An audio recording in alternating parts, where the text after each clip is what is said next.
Olá, pessoal, tudo bem? Aqui quem fala é Marília Bolt, sou advogada, pesquisadora no Núcleo Interamericano de Direitos Humanos, componho o grupo de trabalho, o grupo de pesquisa, Direitos Humanos e Transformação Social da professora Edna Raquel também, mestranda na Unirio. É uma honra e um prazer imenso estar aqui com vocês. E a nossa convidada acaba de chegar. Vou aqui logo já convidando-a para compor conosco aqui na live. Quer entrar, professora, para dar um oi para todo mundo ao vivo, junto conosco? Sinaliza aí que eu te adiciono aqui na live também. Já enviei o convite para a Maura, que já está aí. E a gente vai começando logo, logo um tema extremamente importante, né? Hoje é dia 28 de maio e nós estamos aqui finalizando o Maio Laranja, que é o combate à violência infanto-juvenil. E aí a gente vai entrar agora num tema extremamente importante. Maura está carregando. Oi, Oi, amiga!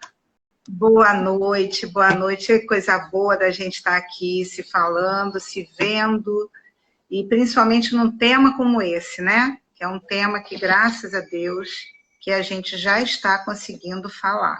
A gente já está conseguindo direcionar para mais pessoas já estão tendo a oportunidade de entenderem que esse movimento precisa acontecer e que já estamos atrasados. A gente já poderia estar bem mais adiantado, as nossas crianças já poderiam, né, estarem num caminho que é o caminho que a gente está desejando há tanto tempo, né, Marília? E quantas mortes a gente já não poderia ter evitado? Quantos abusos a gente já não poderia ter evitado, né, minha amiga? Então, ó, um beijo enorme, obrigada por esse convite e vai ser maravilhoso aqui Eu com todos queria, vocês. eu queria agradecer aqui a parceria, entre o grupo de pesquisa e também a Secretaria Estadual de Direitos Humanos por esse projeto incrível que é o Pílulas de Direitos Humanos.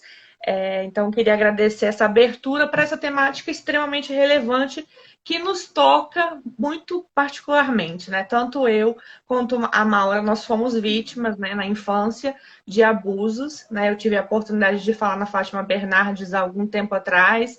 Maura vem militando nessa temática há muito tempo, passou por Sim. muita coisa. Então, a gente vai falar um pouco que a Maura, assim, a vida dela se resume e não se resume, né? Mas é uma grande parte da vida dela se tornou essa militância, esse trabalho. Tanto que aqui no estado do Rio de Janeiro agora nós temos uma lei que leva o nome dela por conta de toda essa militância, de toda essa visibilidade que ela trouxe para essa pauta, que ainda é muito invisível no nosso meio, né?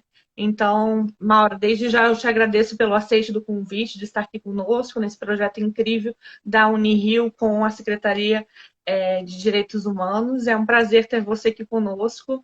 Eu queria que a gente começasse a falar um pouquinho sobre o que aconteceu contigo, né? Em linhas gerais aí, para que a gente possa trabalhar o tema ainda, né? Mas o que aconteceu contigo que te levou a trabalhar dentro dessa temática, né? Que infelizmente nos tocou. Infelizmente, eu precisei pegar a sombra da minha vida, que é muito grande, transformar em luz, porque nós que passamos por todas as situações de violência, nós sabemos o tamanho da dor. E como a gente sabe o tamanho dessa dor, nós sabemos exatamente que ela é uma dor que machuca não apenas o corpo físico, ela machuca a nossa alma. E ela retira de nós o fluido da leveza da infância, o fluido do sonho, das expectativas, da nossa projeção futura.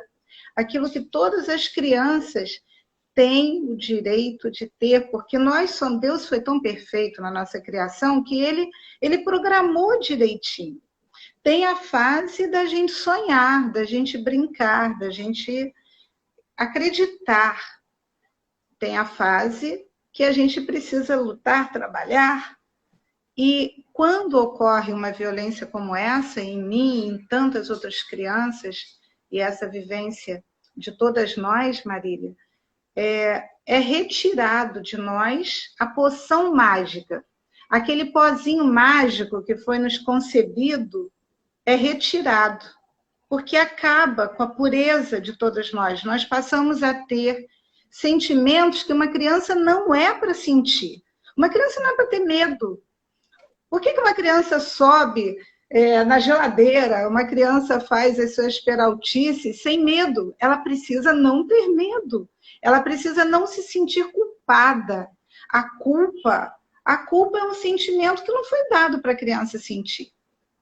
E, no entanto, quando nós somos vitimizadas pelo abusador, por um pedófilo, nós passamos a viver somente com um sentimento de culpa, um sentimento esse que começa na infância, começa ali quando ocorre o abuso, porque a criança se sente com nojo de seu próprio corpo, embora ela não entenda o que está acontecendo. Então, Marília, para todos vocês que estão aqui, a minha luta e a missão da minha vida, e um amigo nesta semana me disse assim, Maura, a missão está num patamar da pirâmide, você já passou desse patamar, que você está no patamar do propósito.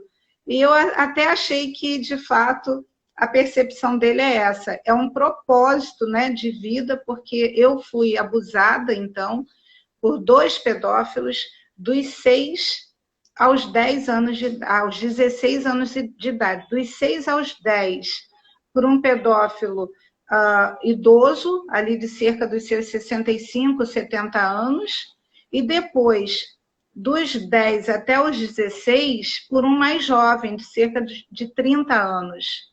Ambos numa situação social e financeira elevadíssima, inclusive sendo ele oficial do Exército, né? Então, nós sabemos e precisamos sempre estarmos levando essa informação, né? O abuso sexual, a pedofilia, não tem classe social, não tem gênero, meninos e meninas, embora nós meninas sejamos as escolhidas em cerca de 82%, mas esse 18% não significa que seja a média real dos meninos, porque nós temos uma concepção cultural machista, esse patriarcado estraga demais toda a evolução da autoproteção para nós mulheres. Até na violência doméstica a gente vai ver exatamente que esse patriarcado, que esse machismo é exatamente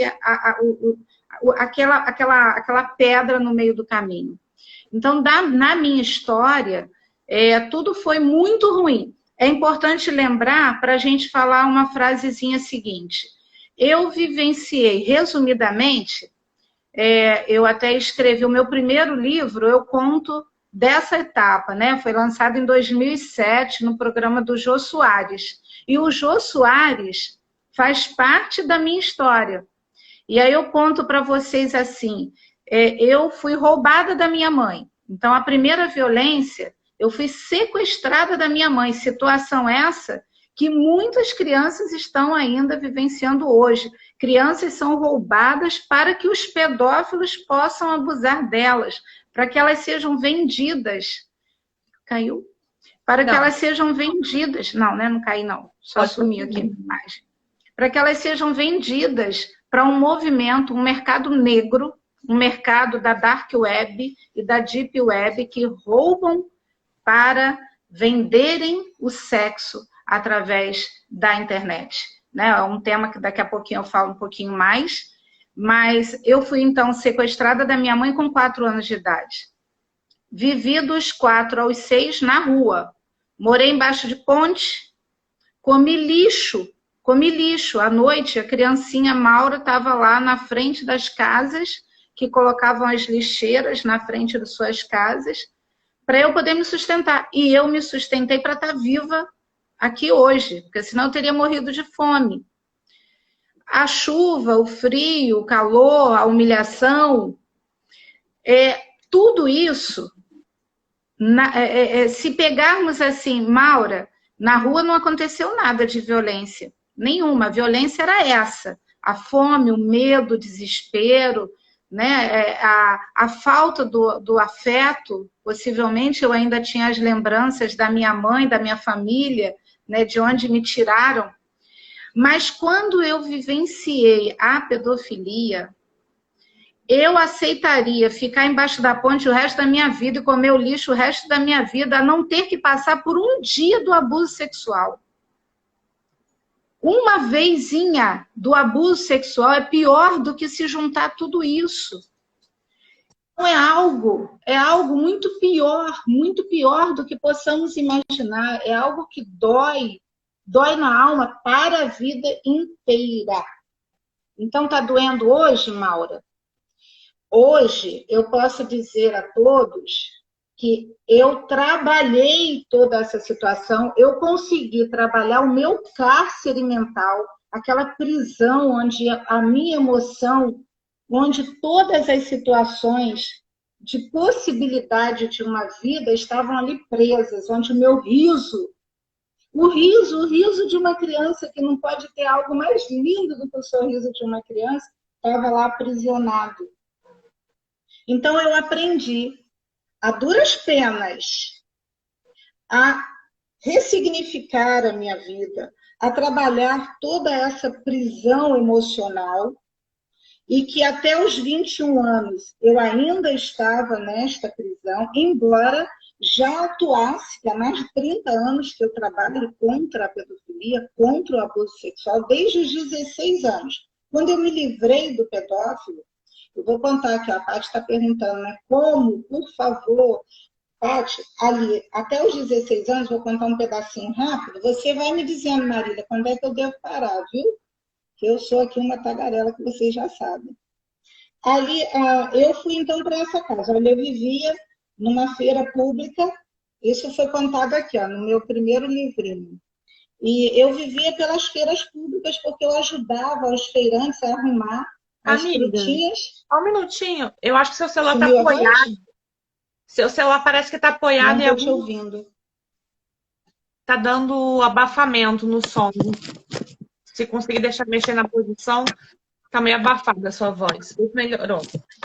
Marília, você está me ouvindo? Eu não estou conseguindo ouvir você. Está me ouvindo agora? Não, ainda não. Deixa eu ver se eu coloco o fone. Talvez melhor. Gente, a Maura... Eu estou aqui enquanto isso para a gente não perder tempo na nossa live. Então, eu ficava ali nas feiras públicas para ganhar uma bananinha amassada como pagamento.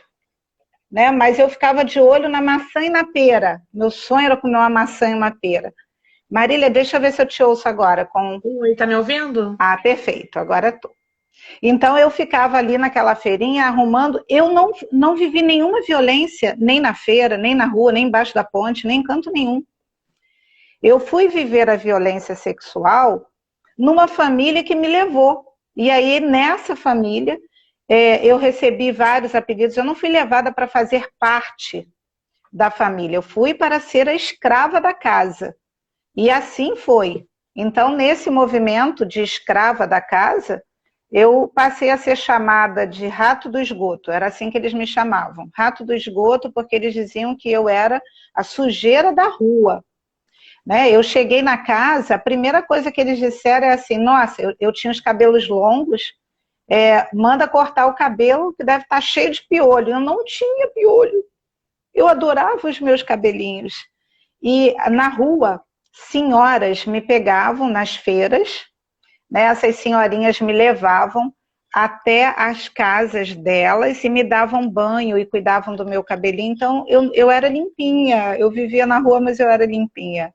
Essa família não pensou duas vezes em mandar cortar o meu cabelinho Joãozinho. Era aquela modinha de cabelo de menino. Então, a minha psicológica logo de cara, né? De cara, né? Acabou, ninguém sabia, como eu era muito pequenininha, que o outro apelido era Pigmeu.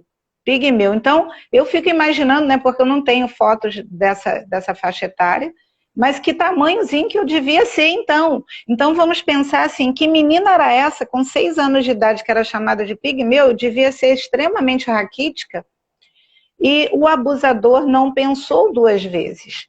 Ele era um comerciante, nos primeiros dias que eu estava nessa casa, eles me mandaram levar o jantar desse comerciante, aquele empratado, amarrado assim num paninho de prato, lá fui eu com aquele empratado, até o comércio que ele tinha. E quando chegou lá, ele já mandou que eu levasse a comida para dentro do local, como se fosse uma cozinhazinha, assim, um refeitóriozinho no fundo do local. E aí foi ali o primeiro abuso. Eu me recordo que era uma distância grande da casa até o comércio e eu corri sem parar do local até a casa. Eu não entendia o que estava acontecendo, como nenhuma criança, a maioria das crianças, que a minha luta tem sido exatamente o contrário, para ensinarmos e tirarmos a naturalização do abuso. Então, naquele dia começou. E a partir daquele momento que eu entrei naquela casa, a rotina desse homem mudou. Ele se aposentou, então ele passou a ficar na casa diariamente. E era aquele homem que ficava num quartinho, lendo livrinhos de faroeste, sentado numa cadeira de balanço, e ali ele me chamava: Maura, traz o café, Maura, traz a água, Maura, traz isso, Maura, traz aquilo. E era, na verdade, a desculpa dele para o abuso. E toda vez que eu ia levar alguma coisa para ele, era nesse momento que ele me mandava, né, sentar no colo dele. Agora vocês imaginam assim, eu chegava na porta, desde o primeiro abuso, eu chegava na porta ali com a água ou com o café, seja lá o que ele tivesse pedido a mim, eu ficava segurando, com medo de entrar. E eu me recordo das lágrimas descendo, e ele lá, feliz, vem aqui, batia assim na perna, vem aqui, senta aqui no colo, porque se você não sentar, se você não fizer o que eu estou mandando, você vai voltar para a rua.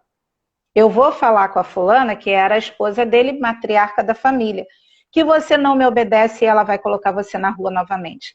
Bom, se eu digo a vocês que na rua não tinha sido abusada, eu estava sendo abusada dentro daquela casa, por que então eu não preferi voltar para a rua?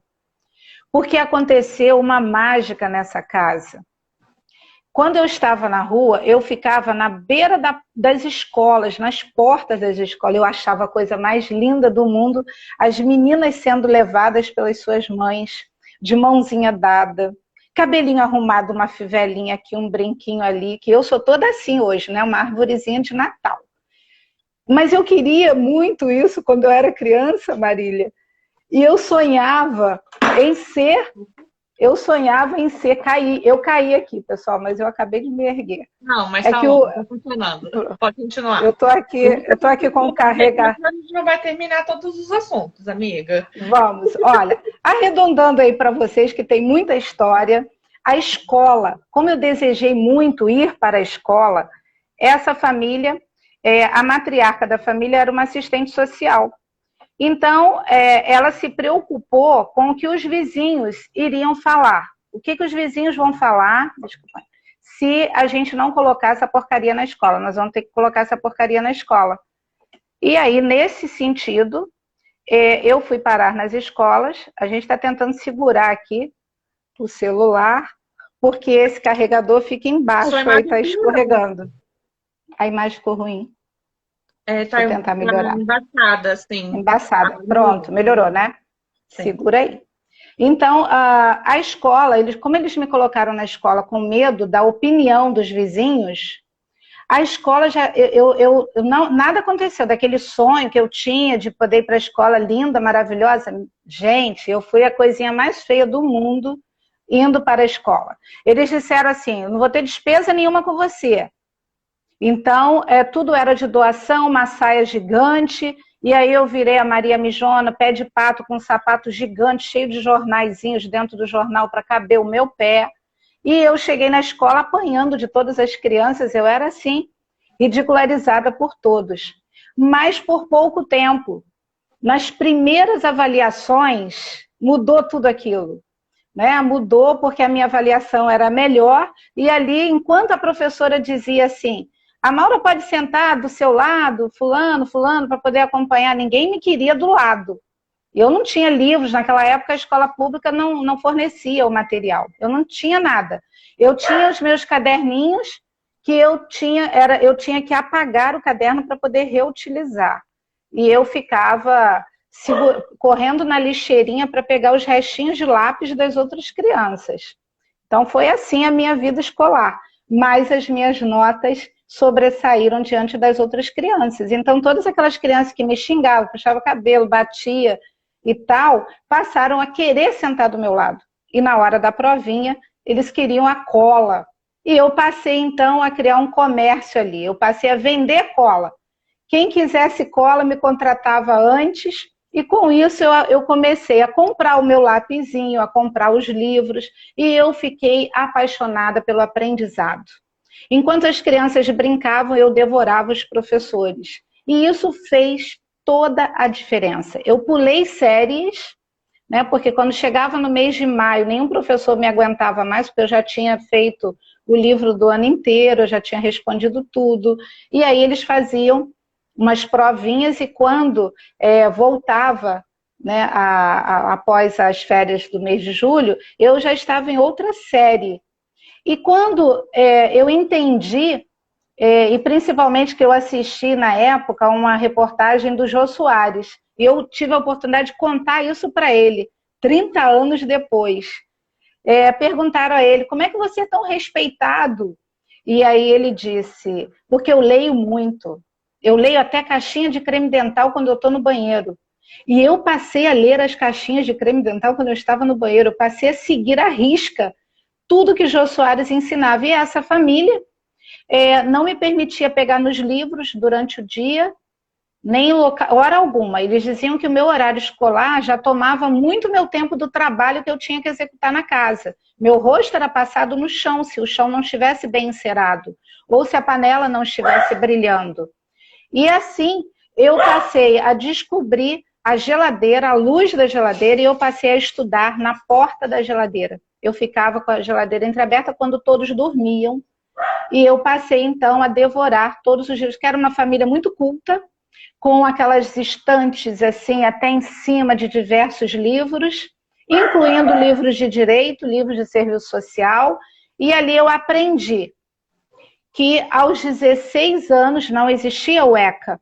O ECA veio bem depois. Quando eu consegui a minha liberdade, que foi através da justiça, do presidente da Ordem dos Advogados do Brasil, que assim, quando eu completei 16 anos, eu fui até o fórum e eu contratei o presidente da Ordem dos Advogados da seguinte forma.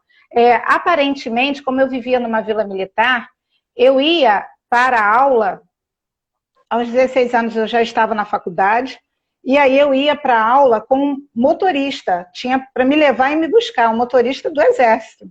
Quem via, parecia que eu era uma jovenzinha muito bem cuidada. Mas, na verdade, era porque eu era proibida de ter contato com qualquer pessoa. Eu não tinha amigos, eu não podia ter nenhuma amizade. E assim, eu juntei dinheiro dos 13 aos 16, a minha história começa no Rio de Janeiro, arredondando para resumir, aos 10 anos de idade, eles são transferidos para o Rio Grande do Sul, então eu vou morar em São Leopoldo, e depois de São Leopoldo, aos 13 anos de idade, vem uma nova transferência e nós vamos para o estado do Acre. E lá no estado do Acre é que a minha liberdade acontece, é que entre todo esse mundo que é a minha luta até hoje, ouçam a criança, deem voz à criança. Eu era, Marília, uma menina de 16 anos, criança de tudo, então é algo que a gente precisa quebrar esse tabu. Mas 16 anos ela não estava gostando? Não, minha gente, não tem quem goste do abuso. E aos 16 anos, para alguém que foi abusada, não existe o 16 anos, existe a idade emocional da dor que você está carregando. Então a gente vê muito isso, né? Infelizmente, a gente precisa ir quebrando tudo isso. E lá, aos 16 anos, eu tinha um saco de dinheiro guardado. E eu esperei completar os 16 anos. E aí assim, na recepção, eu quero falar, por favor, uma reunião com o presidente da Ordem dos Advogados do Brasil. E estava passando atrás de mim, exatamente, o doutor Aderbal Maximiano, que era o presidente da OAB há 33 anos na região, e ele diz assim: o que você quer falar comigo, menina? Cadê sua mãe? Cadê seu pai? E aí eu contei para ele o quê? Vocês acham que eu contei que eu era abusada sexualmente sistematicamente todas as noites? Não, porque nenhuma criança conta. Porque a gente se sente culpado e com tanto medo que a gente não conta. O que eu contei para ele foi o máximo que eu consegui. Que eu era violentada fisicamente. Eu sofria a violência doméstica. Meus braços eram amarrados. A partir dos 12 anos, eu não era mais o pigmeu. Eu cresci. E a assistente social, dona da casa, para me espancar, ela amarrava os meus braços. E quando eu cheguei no Acre, na cozinha havia uma pilastra de mármore redonda. E ali eu passava a colocar os braços para trás e ser amarrada naquela pilastra de mármore. E ela só parava quando o meu rosto sangrava, que ela batia com o salto do sapato 15, furando o meu rosto. E eu apanhava a ponto de sangrar o corpo. E ali eu perdia vários dias de aula, porque eu só poderia retornar quando o corpo já estivesse desinchado. Todas essas violências fazem com que, a partir dos 16 anos, então, quando eu saio dessa história, que a própria justiça, o juiz de menores, fica com a minha posse de guarda, na cidade de Rio Branco, no Acre, e ele me autoriza a prestar concurso público e ele me diz assim: se você passar em primeiro lugar, eu permito que você assine sua carteira. Então, eu passo em primeiro lugar no primeiro concurso público do governo do estado para a Secretaria de Educação. No mesmo mês, há um novo concurso para a Assembleia Legislativa, me torno redatora. Eu passo a ter 5 empregos. Eu passo a ser também instrutora do SENAC, escolas particulares e fazendo a faculdade. E ali começa uma trajetória que começou lá aos 12 anos. Com 12 anos de idade, ali naquele momentinho que a situação está acontecendo, eu descubro Freud nos livros de serviço social, de psicologia, de psicanálise que havia na casa. E eu começo a estudar aquele abusador. Meu Deus, por que eu achava, Marília, e a todos vocês, que aquela situação acontecia comigo porque eu não tinha uma mãe e um pai. Toda a minha tristeza da falta da minha referência familiar, eu atribuía à maldade que eles faziam comigo. E nos livros eu descubro que não é bem assim. Aquela situação que acontecia comigo, acontecia também com outras crianças. Então a minha raça, a minha força de estudar, de pesquisar aquilo tudo e de poder... Eu dizia para mim mesma, Marília, eu vou sair daqui e eu não vou deixar que isso aconteça com mais nenhuma criança. Nenhuma outra Maura vai passar por isso que esse infeliz, né, para a gente não falar o nome feio, a gente não vai deixar, eu não vou deixar. O que aconteceu com eles? Já perguntaram várias vezes aqui. A história é longa, né? E o que aconteceu com eles é o seguinte. Eles tinham 2 filhos. Um dos filhos nasceu quando eu tinha 8 anos de idade, o primeiro bebê. Além de toda a rotina da casa, de lavar, passar e cozinhar, eu tive que passar a ser a babá dessa criança. E eu passei vários apuros com esse menino, quase... Nossa, eu me recordo dele, bebezinho, aquela fase que a criança vai subindo assim no colinho.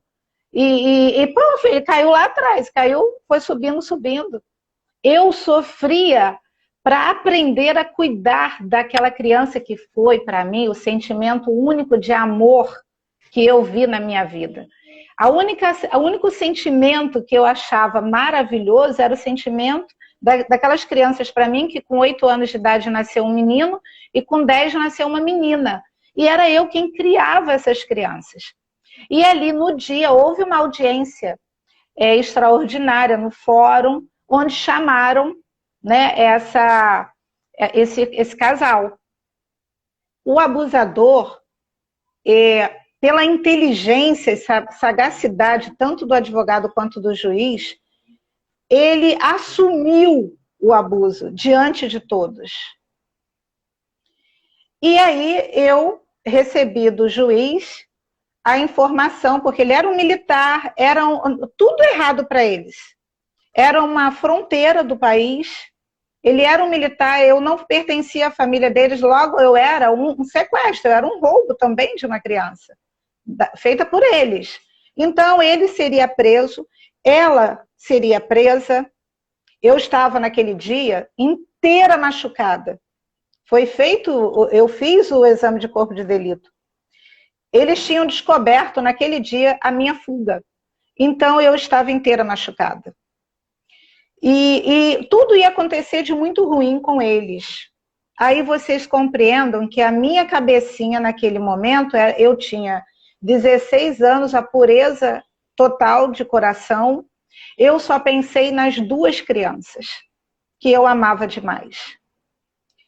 E aí eu pensei, o que vai ser da vida das 2 crianças, se os 2 pais forem presos?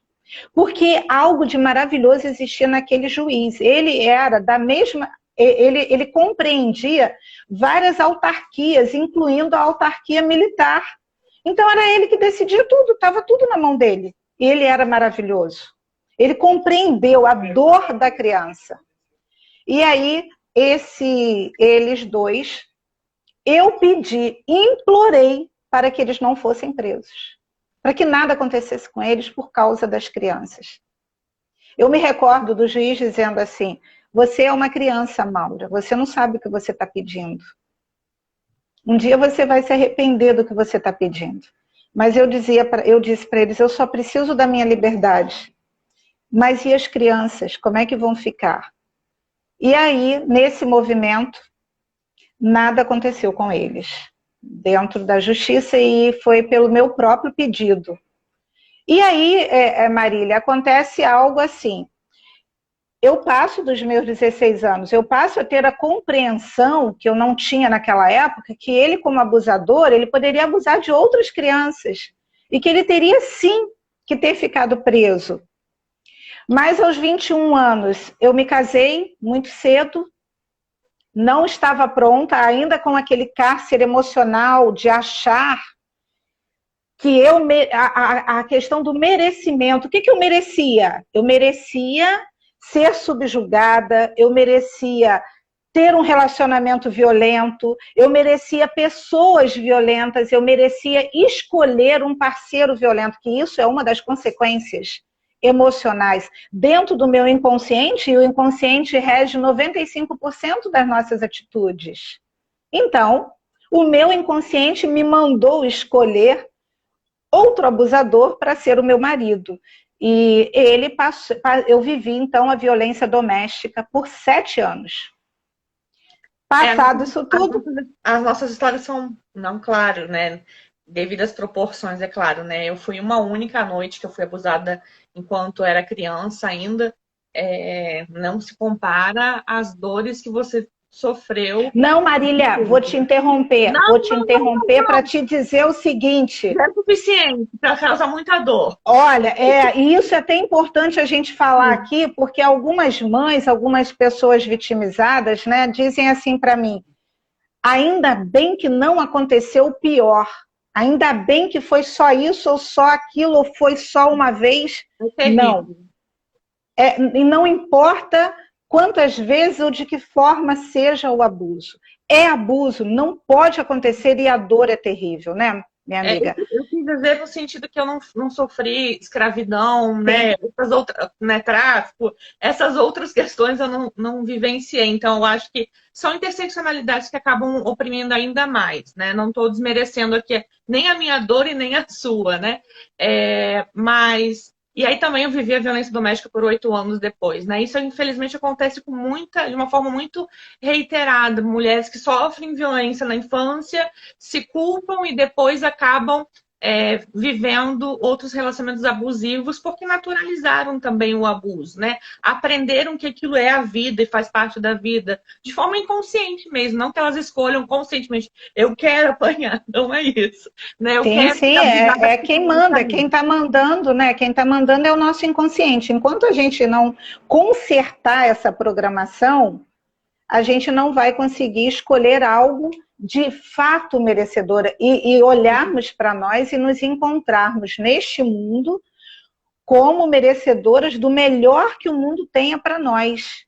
Né? Então, eu acabei vivenciando, né, essa história, agora é claro, né, partindo de uma infância de extrema dor, era natural, porque eu não tive, na minha época, eu não tive psicólogos, eu fui a minha própria psicóloga, eu fui a minha própria psicanalista, eu mesma que me curava de todos os males que haviam sido plantados. Então, vivi essa dor e, olha, aos 21 anos, quando eu me casei, eu já era uma ativista contra a violência contra a mulher e contra a criança, eu já era essa profissional da área.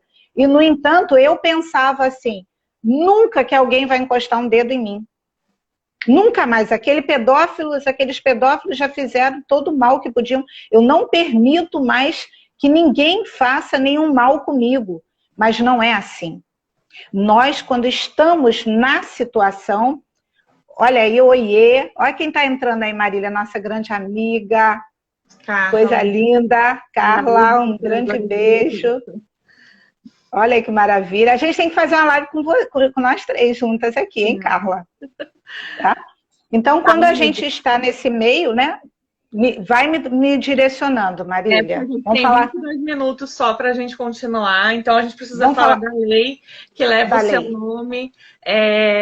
Foi conquistada agora no estado do Rio de Janeiro. Tem quantos dias, Maura? Foi no dia 8 de abril, sancionada. Uma coisa incrível, né? Porque a gente teve, o governador Cláudio Castro sancionou, e a gente teve na Alerj, foi por unanimidade a votação. Então, é uma lei que ela é, de fato, ampla, geral e restrita, porque seja quais forem os partidos, todos foram a favor de termos uma lei de combate ao abuso e prevenção, né, ao abuso sexual infantil, à pedofilia, que infelizmente não faz parte ainda, né, como crime. Ela não é posicionada como crime, só se depois, vai lá, pedófilo, pega a criança, abusa e depois a gente criminaliza. Né? Infelizmente ainda é essa situação, e também a exploração sexual infantil. Então eu creio, Marília, que nós estamos, graças a Deus, pela primeira vez, com uma lei que vai nos auxiliar para que a gente faça com que o ECA possa estabelecer de fato que a gente tenha garantia junto às nossas crianças. A lei é 9.234, é uma lei facílima, mas qual é a nossa luta agora?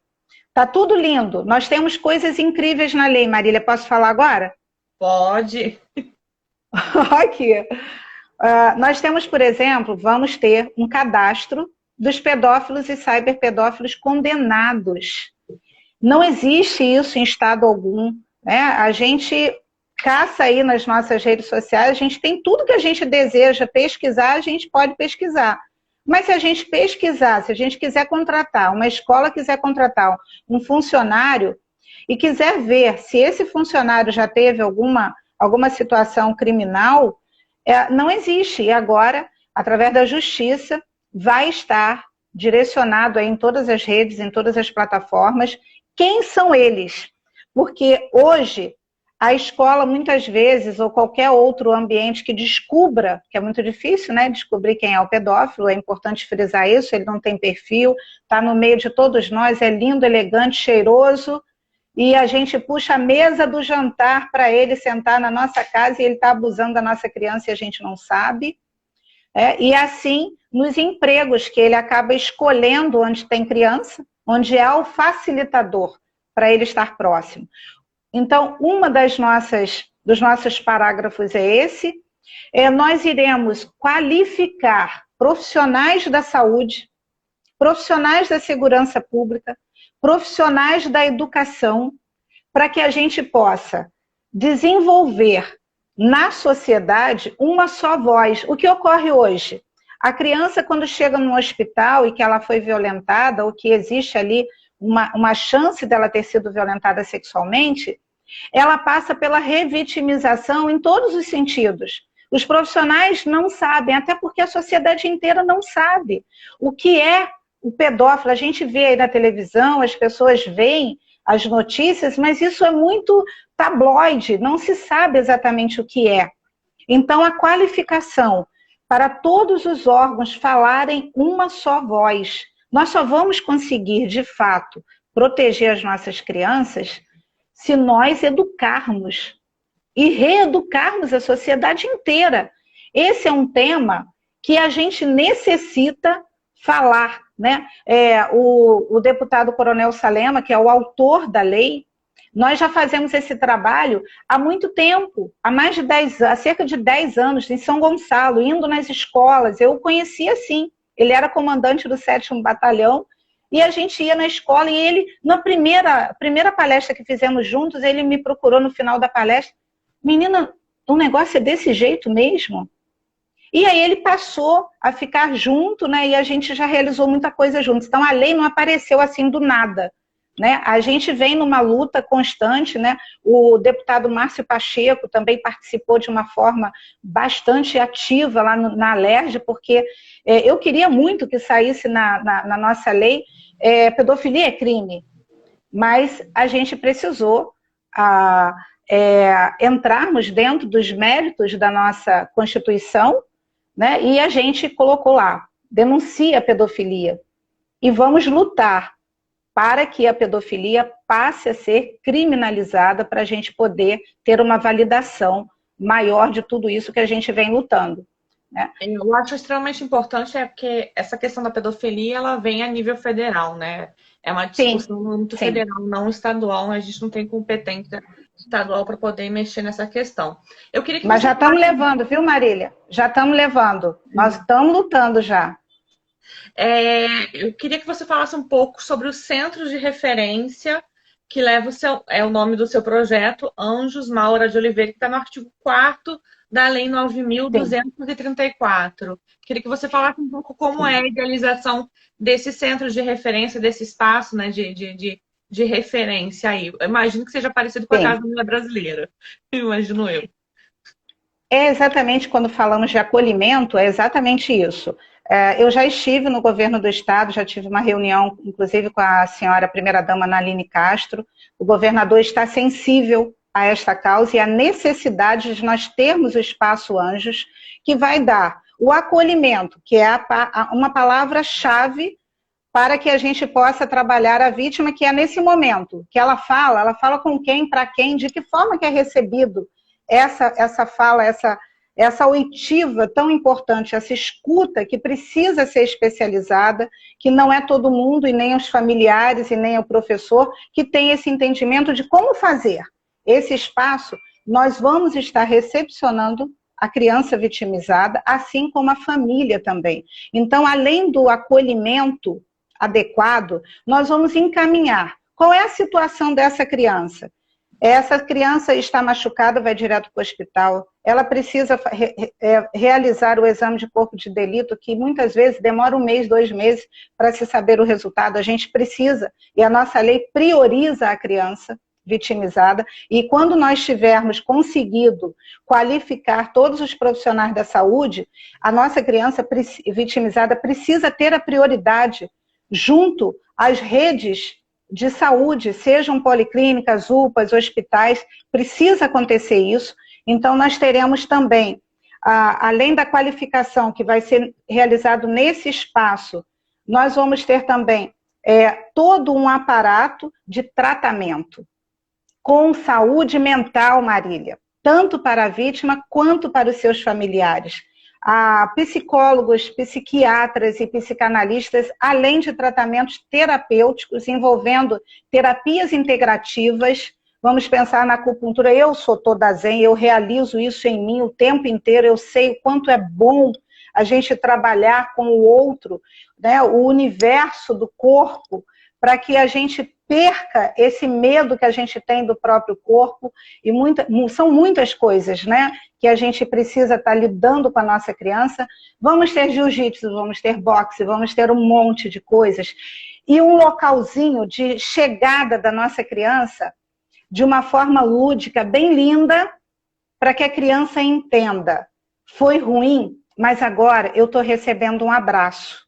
E é importante falar para todos vocês que estão participando aqui da nossa live, esse acolhimento, enquanto a gente não tem a nossa casa, e eu vou aqui agradecer ao nosso governador Cláudio Castro, que está com uma sensibilidade grande, e eu sei que a nossa live aqui da Unirio, né, nós estamos com todos aqui participando, né, Marília? Uma gratidão a todos por essa sensibilidade de sancionar essa lei. Enquanto nós não temos o espaço, e esse espaço nós vamos lutar para termos em todos os municípios do estado do Rio de Janeiro. Já estive em reunião com o Rio Bonito, já estamos passeando aí por alguns municípios, onde nós vamos estar fazendo parcerias com as prefeituras para a gente mobilizar e termos os profissionais dos próprios locais condicionados para a gente estar trabalhando. E nós vamos estar qualificando esses profissionais, que é necessário, porque a violência sexual, o abuso sexual, toda essa temática precisa ser estudado com profundidade.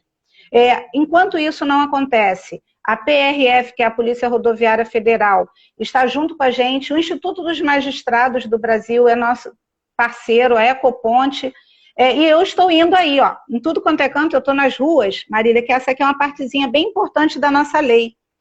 Eu vou falar de algo que precisa ser quebrado, esse tabu, que é o corpinho, o conhecimento do corpinho, para a gente ensinar o que é consentimento. Isso aqui não é ensinar sexo, ao contrário, é ensinar a autoproteção e deixarmos de lado a naturalização do abuso, que é nesse movimento que os abusadores e pedófilos se aproveitam das crianças. Ó, dá para ver onde pode tocar, onde não pode tocar no corpinho. Esse é um selo educativo que eu desenvolvi e eu estou nas estradas adesivando carros junto com a PRF. Ontem foi um movimento lindo, estavam outras polícias, a Polícia Militar, a Polícia Civil, todos participam com a gente.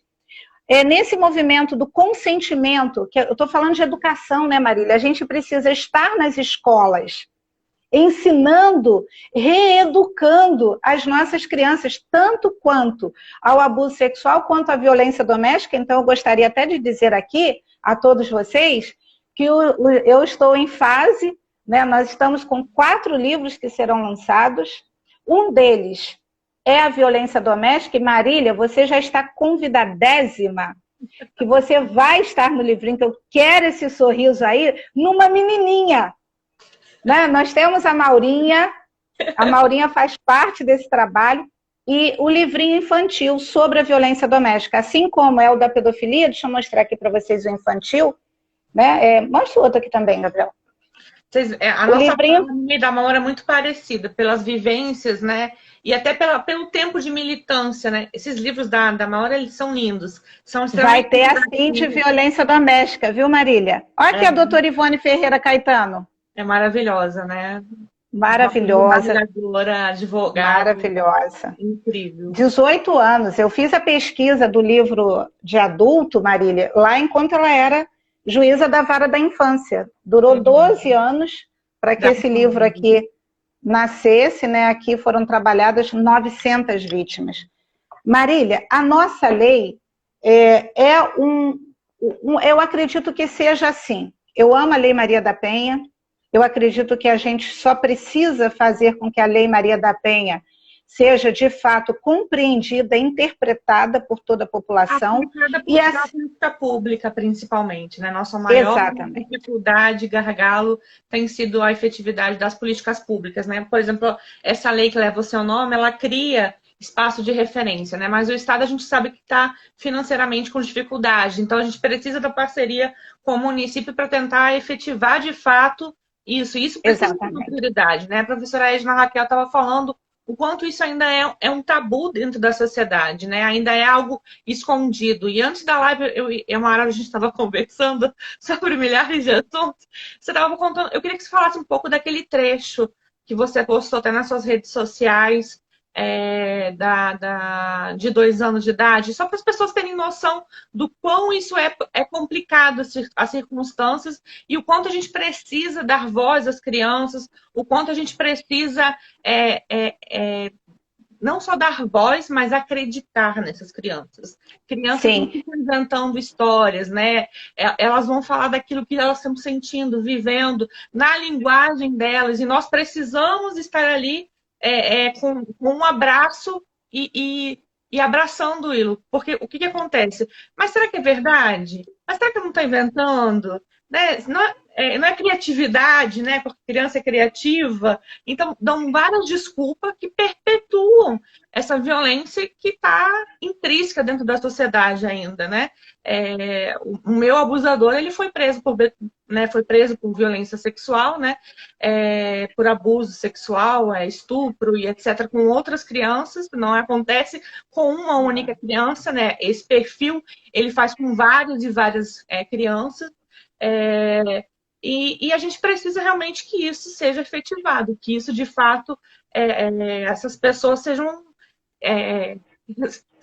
separadas, né, das crianças em especial, né? A briga pela nomenclatura, né, da pedofilia, de criminalização ou não, é justamente porque a gente tem uma recomendação que seria uma doença, e aí se é uma doença a gente não poderia criminalizar, então existe uma guerra nesse sentido, né? Por isso que a pedofilia não é crime propriamente dito.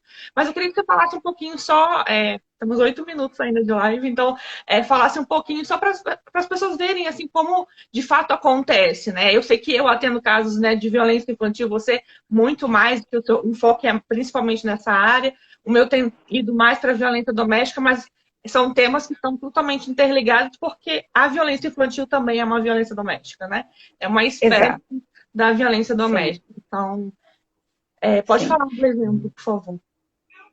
Nós precisamos, são vários tabus que a gente necessita aprender para poder quebrá-los, e um deles é a criança não mente, é preciso que a gente dê voz, que a gente ouça, que a gente dê um tempo nosso para a criança, que ela sinta essa confiança, esse amor, é possível, independente da gente criminalizar a pedofilia ou não, existe algo que nós podemos fazer juntos, nós, toda a sociedade, nós não vamos nem pensar nisso não, vamos pensar em cada criança que está ao nosso redor, seja seu filho ou não, seja da sua família ou não, nós somos responsáveis por todas as crianças. Assim como eu criei agora, e todos vocês que estão aí, vocês podem participar junto comigo dos projetos. Eu convidei a Marília, eu vou estar Anjos nos ônibus. Eu agora há pouco, né, durante essa tarde, eu já estava em ônibus, em 2 minutos que eu falo no ônibus já aparece vítima. Na ponte, ontem, eu estava na ponte Rio-Niterói, no meio dos motoristas de caminhão, eu palestrei 5 pequenas palestras, cerca de 70 pessoas cada vez, porque os caminhoneiros param e querem ouvir. Numa das lives, das palestrinhas, ele veio e me perguntou assim, eu posso fazer uma pergunta para a senhora? Assim, ele veio pertinho de mim, mulher também pode ser pedófilo? E aí é importante dizer, sim, mulheres também abusam de crianças. E aí ele chorando, a lágrima veio naquele homão gigante, a lágrima escorreu e ele falou assim, Dona Maura, então eu fui abusado com 11 anos de idade pela minha própria tia.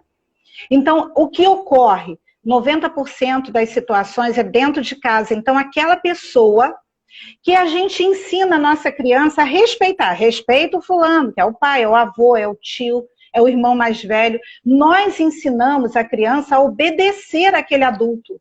Nós ensinamos. E pela naturalização, porque nós não ensinamos o consentimento, que tem que começar desde a fraldinha. Você está trocando a fraldinha do seu filho? Papai está trocando a fraldinha, dá licença, mamãe vai lavar a sua pepeca. Pepeca que se fala, Maura, o ideal, minha gente, é que vocês ensinem os termos corretos. Agora, de acordo com cada idade, ludicamente, não importa se você está falando pepeca ou se você está falando vulva ou vagina. Não importa o pênis, o importante é que você ensine às crianças que o corpo é sagrado e que ele não é público. Eu não ando na rua e as pessoas podem me tocar, nem podem tocar a nenhum de vocês que estão aqui participando. Por que é que você anda com seu carrinho de bebê na rua, que você anda com a sua criança linda na rua, e as pessoas tocam nos seus filhos?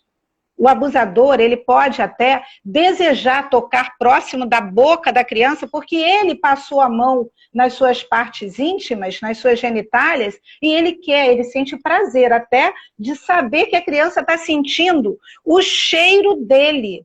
Até isso existe. Uma criança que entra na sua... um adulto que entra na sua casa e a criança está arredia, a criança não quer mais beijar aquele tio e no colo daquele vizinho, e você obriga, vai lá, e a criança não tem direito ao não. A criança precisa ter direito ao não. E você precisa ensinar e respeitar o não. Porque a criança, assim como eu disse que eu fiquei caladinha, todas as crianças... Marília, da minha época, eu tenho 52 anos hoje, da minha época de 6 aos 16 anos, nada mudou. A criança continua se sentindo com culpa, com vergonha, com nojo do seu próprio corpo, achando que ela que manifestou aquela situação naquele adulto.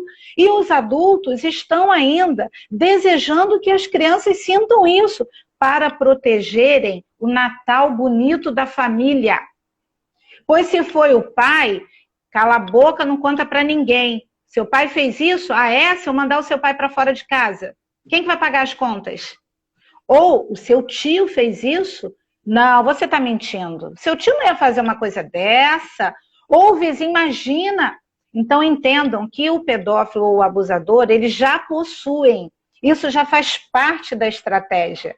Ele é alguém que ele cativa os adultos para, se em algum momento houver uma dúvida sobre a parte moral dele, nós próprios vamos estar validando que ele não seria capaz de fazer aquilo. Então, quem é a desqualificada?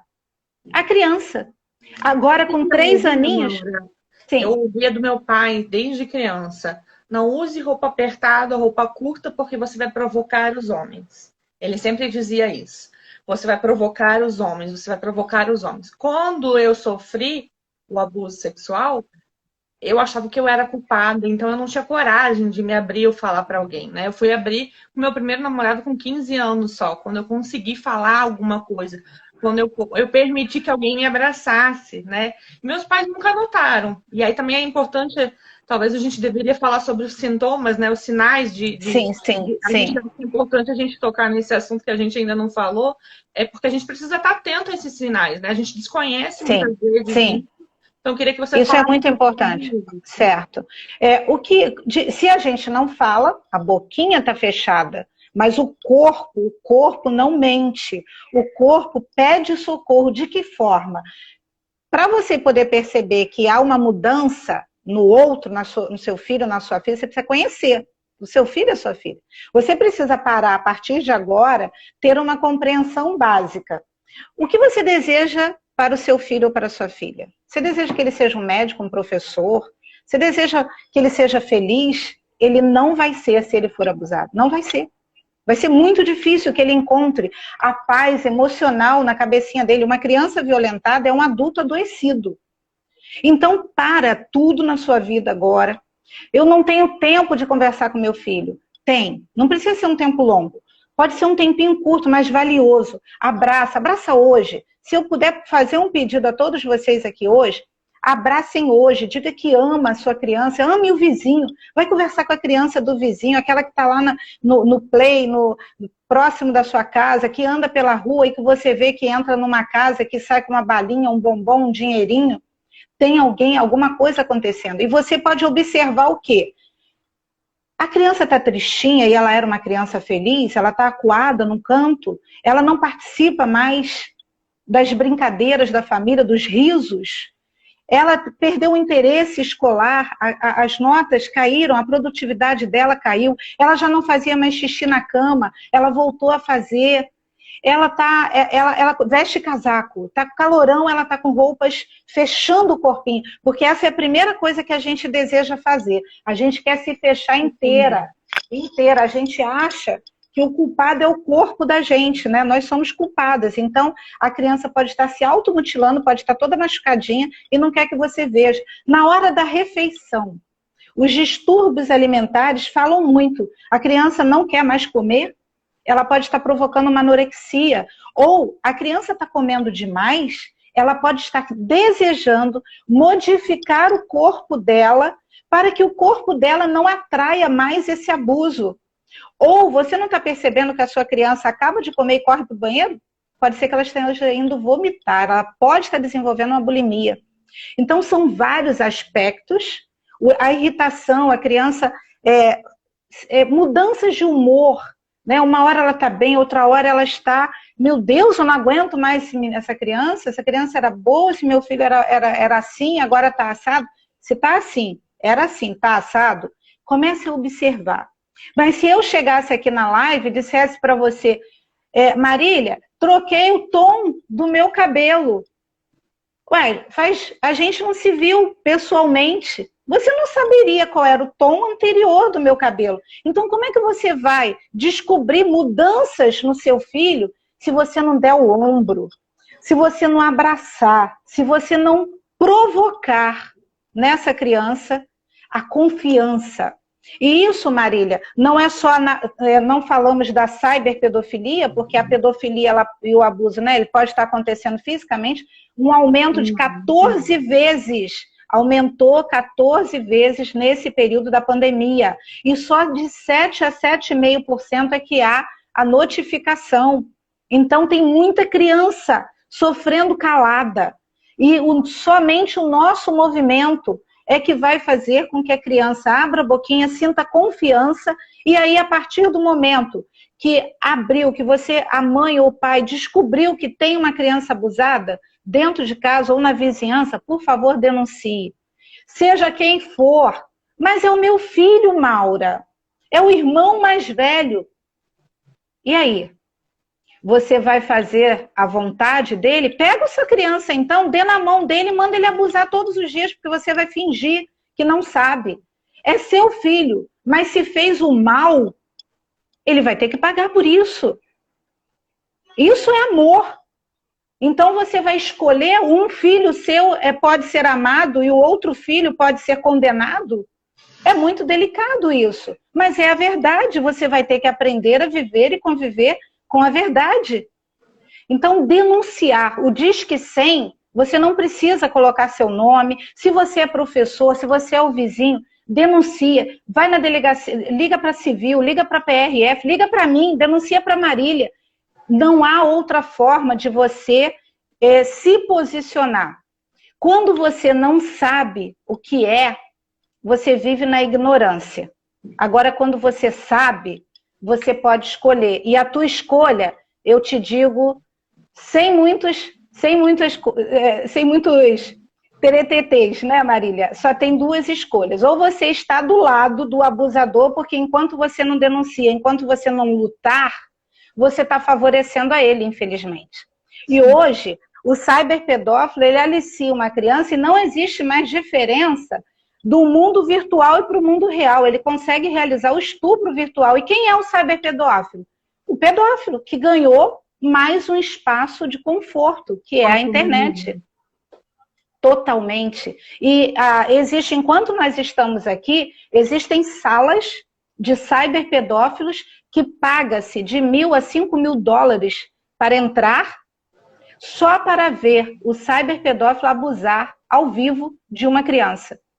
E ainda existem leilões. Eu quero sexo anal, eu pago tanto. Eu quero isso, eu pago tanto. Então, nós vamos permitir que isso continue? Eu vou falar algo aqui, que é algo assim, nós vimos... Está super já acabado. Qualquer momento a gente vai ser derrubado, porque já tem 1h05, então... Termine, Marília. Termine, Marília. Olha, gratidão a todos e vamos juntos, vamos falar, vamos combater, vamos denunciar, vamos amar as nossas crianças. Obrigada demais, Marília. Obrigada a todos vocês. Imagina, o prazer é todo meu estar aqui com vocês. Obrigada, Unirio, obrigada, Secretaria Estadual aí de Direitos Humanos. Maura, mega gratidão pela sua parceria, pela nossa união e pela nossa militância, né, pelo fim dessas violências todas contra as crianças, especialmente agora falando das crianças, né? Então, muito obrigada por tudo que você vem fazendo todos os dias, de forma reiterada. Eu e ela, a gente estava conversando que a gente não tem final de semana, a gente não tem feriado, a gente não tem nada. Porque, Tem infelizmente, nada. isso acontece todos os dias, né? Mas a gente está aqui para isso mesmo, para que nenhuma outra vítima ocorra. Se você se silencia, você é conivente e não só mais aquela criança vai sofrer, como outras ainda vão sofrer, porque o pedófilo faz muitas vítimas, infelizmente.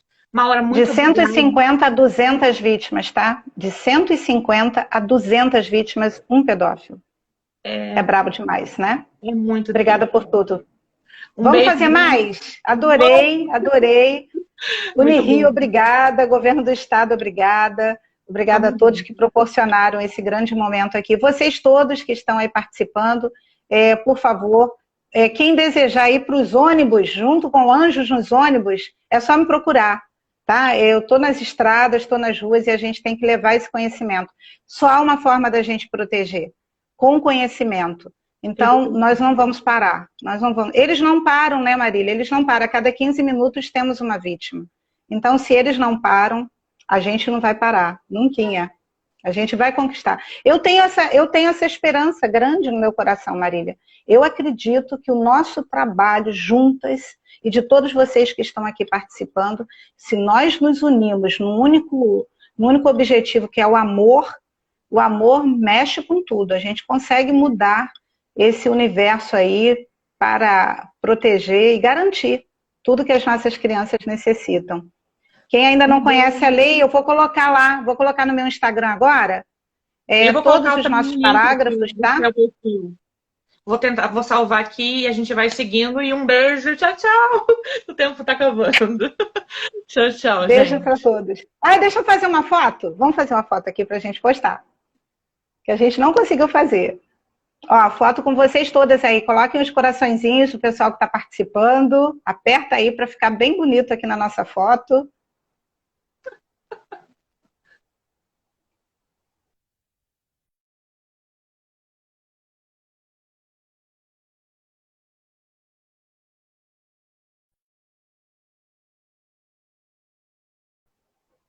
Peraí, não saiu a foto e nós ainda estamos aqui. Ai, que beleza. Peraí, vamos. Sorriso, Marília. Vai lá, amiga, tem que fechar.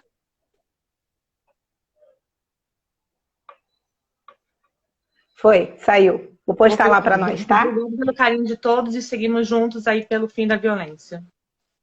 Beijo para todos.